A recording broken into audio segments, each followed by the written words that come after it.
सुबह एक बार फिर से उसकी आंख खुलती है जहां पर वो एक लैब में होता है। उसके शरीर में कई सारी वायर्स होती है जिसे निकाल कर वो यहाँ से जाना चाहता है, पर तभी एक लड़की यहाँ पर आती है जिसका नाम केटी होता है। वो उसे कहती है कि तुम्हें कुछ नहीं होगा, हम तुम्हारे साथ हैं। अब यहाँ पर एक डॉक्टर आते हैं जो रे को बताते हैं कि तुम कोलालमपुर में हो और ये एक लैब है जहाँ पर हम राइजिंग स्प्रिट टेक्नोलॉजीज पर काम करते हैं और तुम हमारे एक्सपेरिमेंट का सबसे कामयाब एक हिस्सा हो। हम उन सोल्जर्स के ऊपर एक्सपेरिमेंट करते हैं जो जंग में अपने हाथ पैर आंख या किसी भी हिस्से को खो देते हैं, लेकिन आज से पहले हमें इतनी बड़ी कामयाबी नहीं मिली जितनी बड़ी तुम्हारे साथ मिली है।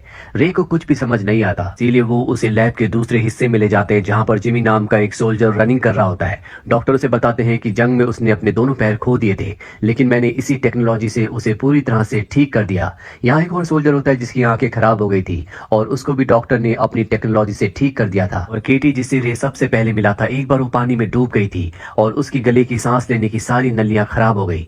इसीलिए मैंने उसके लिए एक डिवाइस बनाया जिससे अब वो सांस ले सकती है। वो किसी भी धुएं में और किसी भी ऐसी जगह जा सकती है जहां पर आम इंसान सांस नहीं ले सकते। रे कहता है कि इन सब से मेरा क्या लेना देना, और तभी डॉक्टर उसके हाथ पर एक कट लगाते हैं। उसका खून बहना शुरू हो जाता है। अगले पल उसका जख्म ठीक होना शुरू हो जाता है और हमें दिखाया जाता है कि रे की बॉडी में उसके ब्लड के साथ बायोमैकेनिकल ट्रांसमीटर्स अपने आप ही फ्लो करते हैं, जिस वजह से उसके शरीर का कोई भी हिस्सा अगर जख्मी होगा तो बायोमैकेनिकल ट्रांसमीटर्स उसे अपने आप ही रिपेयर कर देंगे। रे कहता है कि मुझे कुछ भी याद नहीं आ रहा। डॉक्टर उसे बताते हैं कि तुम्हारी मौत हो चुकी थी, इसके बाद हमने आर्मी से तुम्हें ले लिया, तुम्हारे ऊपर एक्सपेरिमेंट्स की और तुम्हें एक बार फिर से जिंदा कर दिया, यानी कि तुम अब हमारे हो। अति डॉक्टर उसे अपना हाथ भी दिखाता और बताता है कि बचपन में बीमारी की वजह से इसे काट दिया गया था, लेकिन अपनी टेक्नोलॉजी की मदद से मैंने अपने हाथ को दोबारा हासिल कर लिया। रे बहुत दिनों बाद उठा होता है, इसीलिए वो थका हुआ है। वो डॉक्टर से कहता है कि मुझे सोना है, और अगली सुबह जब वो उठता है तो उसे अपने अंदर और भी शक्तियों का एहसास होता है। वो पंचिंग बैग के पास जाता है और उसमें पंच मारता है, लेकिन वो एक ही पंच में पंचिंग बैग को फाड़ देता है। इसके बाद वो एक पिलर पर पंच करना शुरू करता है और कई पंचेस मारने के बाद वो उस पिलर को भी तोड़ देता है, यानी कि रे के अंदर अब बहुत शक्तियां आ चुकी हैं। के बाद वो केटी के पास जाता है जहां वो केटी के साथ ड्रिंक पीता है। वहां पर म्यूजिक भी चल रहा होता है और ये म्यूजिक उस जगह भी चल रहा था जहां पर उसकी पत्नी को मारा गया था, और रे को सब कुछ याद आ जाता है, इसीलिए यहाँ से अपनी पत्नी के कातिल को मारने के लिए निकल पड़ता है।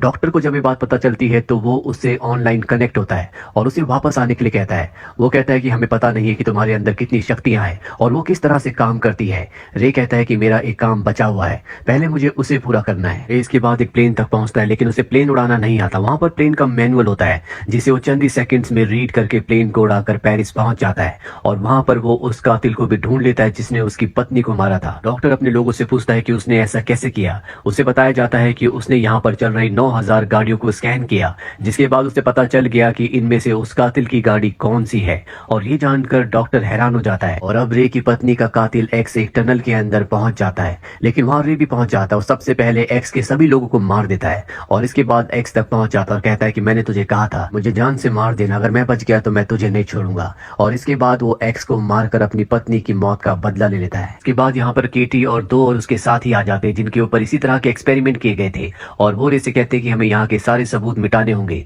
नहीं तो गवर्नमेंट को इसके बारे में पता चल जाएगा।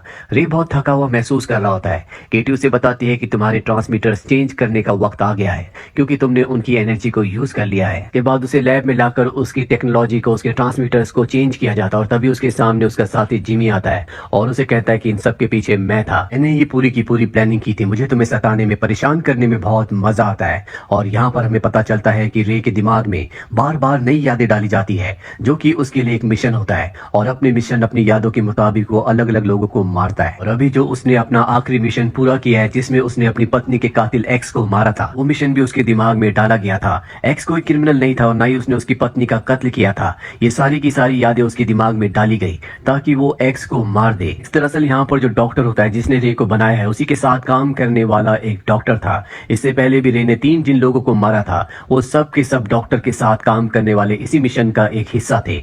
दरअसल डॉक्टर नहीं चाहता कि इस टेक्नोलॉजी के बारे में किसी को भी पता चले। वो गवर्नमेंट को इस टेक्नोलॉजी को नहीं देना चाहता क्योंकि वो इस टेक्नोलॉजी को रे को निजी तौर पर इस्तेमाल करना चाहता है। और अब उसके दिमाग में एक और मिशन डाला जाता है जो कि निक को मारने का होता है, जो खुद एक डॉक्टर है और वो भी डॉक्टर के साथ इसी प्रोजेक्ट में शामिल था। धीरे रे उसे मारने के लिए पहुंच जाता है। निक को पता चल जाता है। उसके साथ उसका एक प्रोग्रामर भी होता है जिसका नाम विगन्स होता है। वो विगन्स को कहता है कि तुम यहाँ से चले जाओ।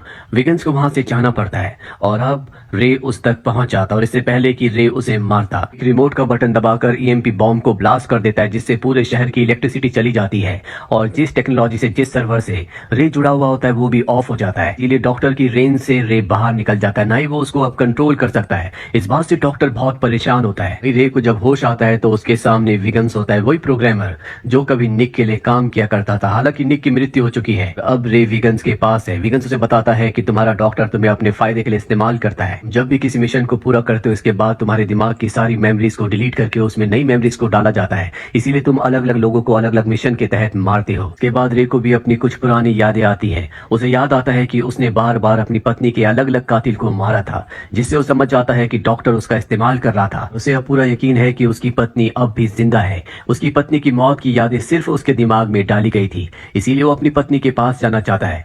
विगन्स उसे कहता है किसी भी ऑटोमेटिक कार को इस्तेमाल मत करना, नहीं तो डॉक्टर को पता चल जाएगा कि तुम कहां पर हो। और अब वो मैनुअल कार से अपनी पत्नी के अपने पुराने घर पर पहुंच जाता है, जहां पर सच में उसकी पत्नी जिंदा होती है, जिसे देखकर वो बहुत खुश होता है, उसे अपने गले से लगा लेता है। उसकी पत्नी उसे देखकर खुश नहीं बल्कि हैरान होती है और कहती है कि तुम मुझे खुद छोड़कर गए थे।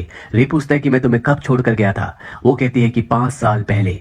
और अब रे पूरी तरह से कंफ्यूज हो जाता है, क्योंकि उसके दिमाग में इतनी पुरानी यादें नहीं थी। अब उसे समझ में आ चुका है कि डॉक्टर ने उसका इस्तेमाल किया है, इसीलिए वो किसी भी कीमत पर अब डॉक्टर का खात्मा करना चाहता है। डॉक्टर को पता चल जाता है कि उसे रे मारने आने वाला है, इसलिए जिमी जिसके पैर रोबोटिक हैं और उसका दूसरा साथी जिसकी आंखें डॉक्टर ने बदली थी, उन दोनों को रे को मारने के लिए भेजता है। हालांकि रे अपनी जान बचाने की कोशिश करता है, लेकिन वो रे को बेहोश करके एक बार फिर से लैब में ले आते हैं, जहाँ एक बार फिर से उसके दिमाग से हर एक याद को मिटा दिया जाता है और एक नए मिशन को डाला जाता है, जिसके तहत अब उसे विगन्स को मारना होगा, क्योंकि डॉक्टर के हर एक राज को विगन्स जानता है। और केटी इसके खिलाफ होती है, क्योंकि केटी, जिमी और इनका जो दूसरा साथी होता है वो इस मिशन में खुद अपनी मर्जी से आए थे, लेकिन रे ने ऐसा नहीं किया था। रे को जबरदस्ती इस मिशन में लाया गया था, इसीलिए वो विगन से मिलती है और उसके साथ तय करती है कि वो डॉक्टर को और उसकी पूरी कंपनी को हमेशा के लिए खत्म कर देगी। अब वो किसी भी धुएं में सांस ले सकती है, इसलिए केटी अपने साथ स्मोक बॉम्ब डॉक्टर के सर्वर तक ले जाती है और वहां पर आग लगा देती है, जिससे उसका पूरा का पूरा डेटा हमेशा के लिए खत्म हो जाता है।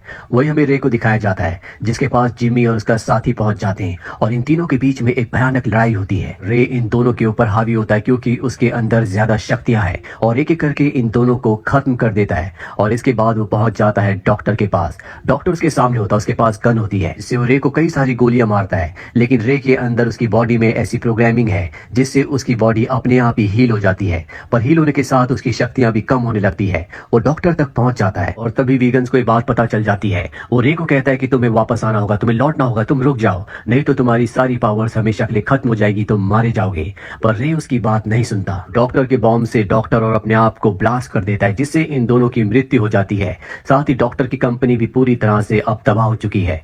वहीं कुछ दिनों बाद दिखाया जाता है कि रे एक बार फिर से जिंदा हो जाता है। उसके सामने विगन्स होता है। दरअसल उसने टेक्नोलॉजी को और भी इम्प्रूव करके एक बार फिर से रे को जिंदा कर दिया है। अति उसके बायोमैकेनिकल ट्रांसमीटर्स को जो उसकी बॉडी में ब्लड के साथ फ्लो करते हैं उन्हें और भी एडवांस बना दिया है, जिससे बार बार उसे अब चार्ज होने की जरूरत नहीं है। इसके बाद रे केटी के पास जाता है और ये दोनों एक नई जिंदगी की शुरुआत के लिए निकल पड़ते हैं, क्योंकि इन दोनों का इस दुनिया में अब कोई भी नहीं है। ये दोनों अकेले हैं और साथ ही ये एक टेक्नोलॉजी है जिनके अंदर बहुत शक्तियां हैं और ये अपनी शक्तियों का बच्चे कामों के लिए इस्तेमाल करना चाहते हैं। तो ये थी पूरी कहानी फिल्म ब्लडशॉट की। उम्मीद करते हैं कि ये कहानी आपको